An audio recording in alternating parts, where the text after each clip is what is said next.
very privileged to work with some of the biggest, most successful companies around the world to address this very question, which is how do you balance openness and secrecy to support the company's success. And so these examples, I hope, will be illustrative of why it's so important and how you go about doing it. So the first example is with Apple Computer.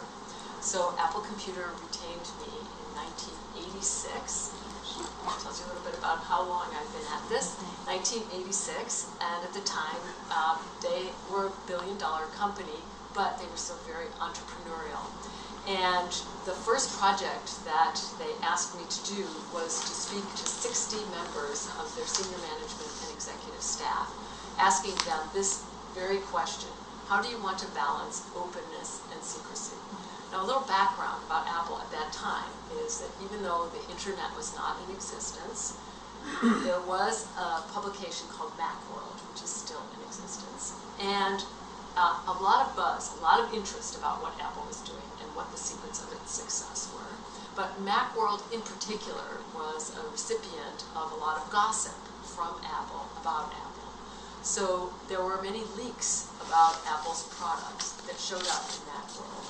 And not only did this really hamper Apple's marketing strategy, but also it caused tremendous distraction in the company.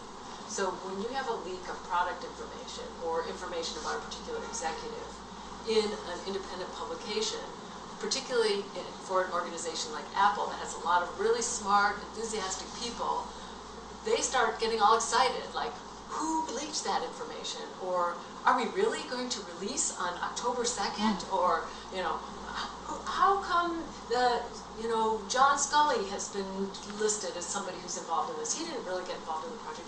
So there would be all sorts of reaction to what was in Macworld. And Apple recognized this was a very big and damaging distraction. So the executives and senior managers that I spoke to reinforced over and over again how important it was for Apple, particularly when they were a young company back in 1986, to be very open and entrepreneurial. It was very important to them to have this free exchange of ideas, the very kind of exchange of ideas that we're here to explore, that ALF stands for.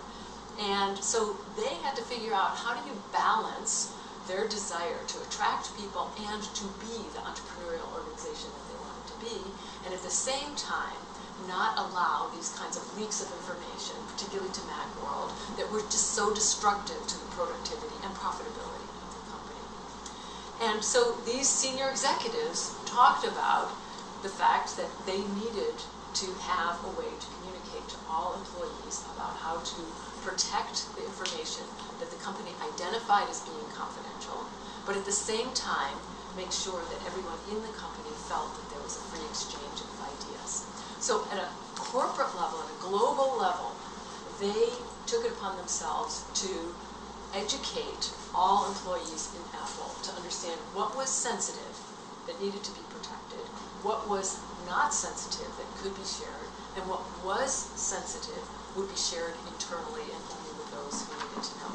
Now that was a corporate level, but then there were also many microcosms where there needed to be a balance. So for example, again, back in the late 1980s and early 1990s, there was a group called the Advanced Development Team. And their job was to be thinking about what products would be needed 10 and 20 and 30 years out. I wouldn't be surprised if they thought about iPads and iPods back in the late 1980s. I mean, these were really forward-thinking visionaries. And in order to get a group of people to be thinking that way, again, they recognized what ALF recognizes, they recognized what many people now recognize in terms of diversity of perspectives. And so they brought in not only representatives from different functions within Apple, but they also brought in technologists, engineers from other companies, and they brought in academics. So what they wanted to do was to get a group of people, selected group of people, to be talking about what are the products that are going to be needed or desirable 10 and 20 and 30 years out, that Apple should be thinking about developing. So they wanted this group of people that brought these diverse opinions and perspectives to share their information openly within the confines of the advanced development team, but obviously not to share that information outside of Apple, because if they did, then any competitor or potential competitor would have access to that information. Plus, they could run into the same problem they had with Macworld. If that information leaked, imagine how people would respond to Apple. So again, we've talked about kind of a corporate strategy of balancing openness and secrecy, and then they had these pockets where there were boundaries around groups of people who, within that boundary, they could freely share information, but outside of that boundary, they all understood that they could not and should not share that information.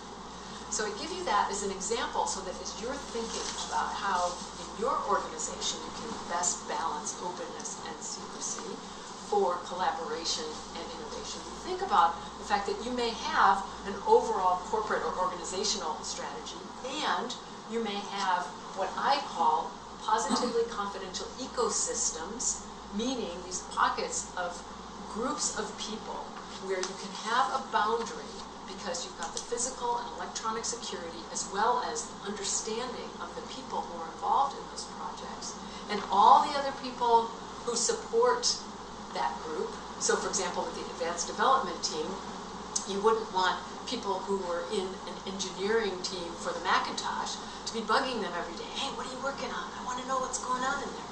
You want the folks working on Macintosh to also respect that this group was a special group of innovators and visionaries, and their information needed to be protected. And so as you go outside that layer of protection, of boundary, that the people outside would be supportive and say, no, not only am I not going to ask, but if somebody asks me, what is Apple working on for 10 or 20 years forward, I'm going to let them know.